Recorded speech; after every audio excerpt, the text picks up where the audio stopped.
Issue na naman sa mga tsismosa ang hindi pagtungtong ni Catherine Bernardo sa tubig baha. Tapos yung mga staff gumawa ng tulay gamit yung mga upuan para lang merong tutungtungan si Catherine Bernardo. Ang gusto niyo talaga tumungtong si Catherine sa tubig baha. Tayo nga, di ba, mga magulang natin sinasabihan tayo, huwag ka agad magbasa galing sapatos yung paa mo. Partida, hindi pa tayo celebrity noon. Ito yung maikling video niya.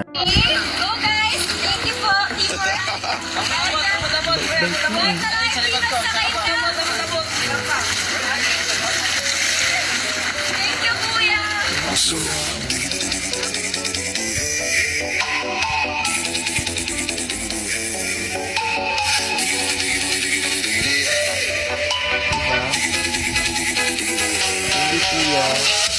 Bayad sila para dyan. Ba yan? Gusto nyo maranasan ng ganyan, yung mga artista nila.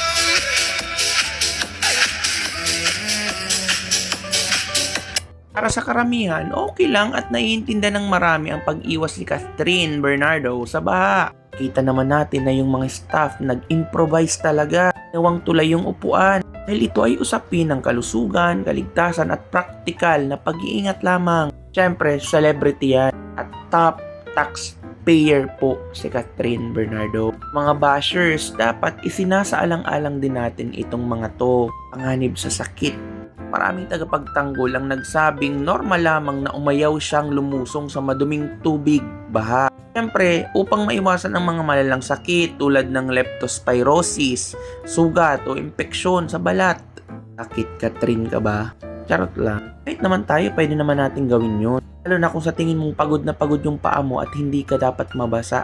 Meron namang paraang ganun, bakit hindi gawin? For sure, kung applicable din naman sa inyo yung pagkakataon or sitwasyon, di mo rin naman sigurong gawin yun. Ito pa, pag-iingat sa trabaho. Dahil kasagsagan nito ng taping para sa proyektong Someone Someday sa Cainta Rizal, ang pagkakasakit ay maaaring makaapekto sa schedule ng buong produksyon, di ba? Kaya napansin nyo, halos lahat ABS-CBN staff ang gumawa ng ganong diskarte para lang hindi mabasa or magkaroon ng rason para maapektuhan ang produksyon. And of course, practical na desisyon. Ayon sa mga netizen, kung mayroon namang agarang paraan o solusyon upang makatawid ng hindi tumatapak sa baha, mas matalino talagang piliin ito kaysa naman sadyang magpabasa. Iintindihan mo ba? Applicable naman po kasi iyon sa lahat ng tao. Pwede rin iyong gawin sa'yo kahit hindi ka naman celebrity. Okay lang po ba ang ganoong pangyayari? Di po iyon sa pagiging maarte. Sobrang bait niya nga. Salamat po, kuya. Tapos kung papansin mo, medyo awkward nga siya eh. Ito pa, suporta ng marami.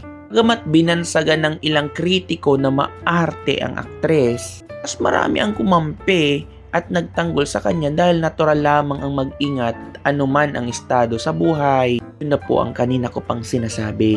Ito pa yung noticeable sa baby girl na ito. Gandang asal. Bukod dito, umani pa rin ang papuri si Catherine dahil nanatili itong magalang at nagpapasalamat sa mga staff. Doon sa umalalay at naghanda ng nasabing chair bridge para sa kanya. Siyempre, may mga negatibo talaga.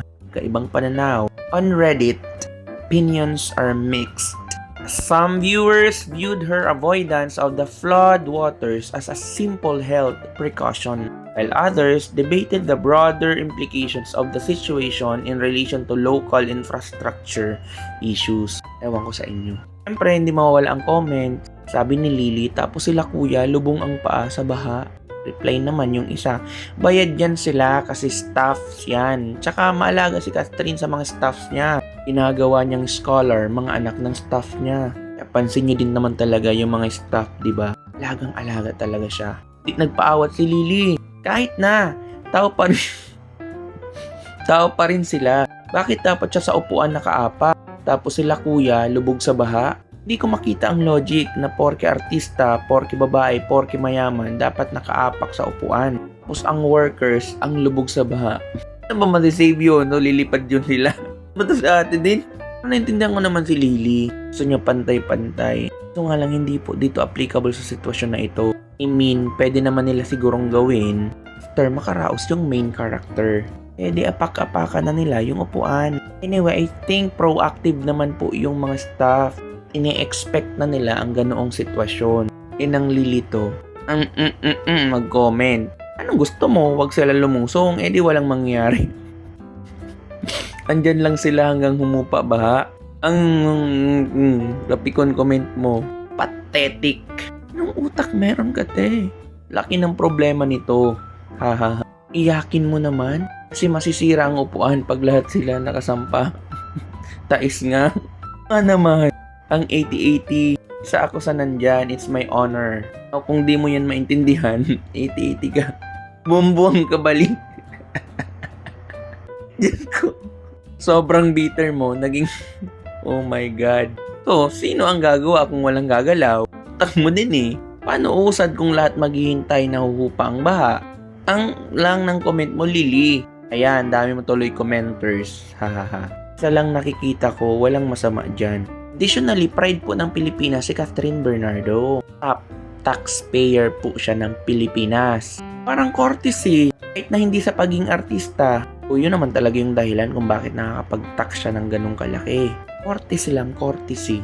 Sorry, Lily. Kung ikaw naman si Catherine Bernardo, ang gusto mo ay magsabay-sabay kayo sa upuan, hindi naman sigurong gawa ng paraan. Pero as of the moment, time po ito ni Catherine. Nagpasalamat naman siya. Sobrang bait pa nga. Hindi niya naman ipinamuka na inuutos-utusan niya lang yung mga tao. Sobra pa yung pasalamat niya sa kanila. Siguro naman napansin mo. Don't worry, yung oras darating din sa'yo.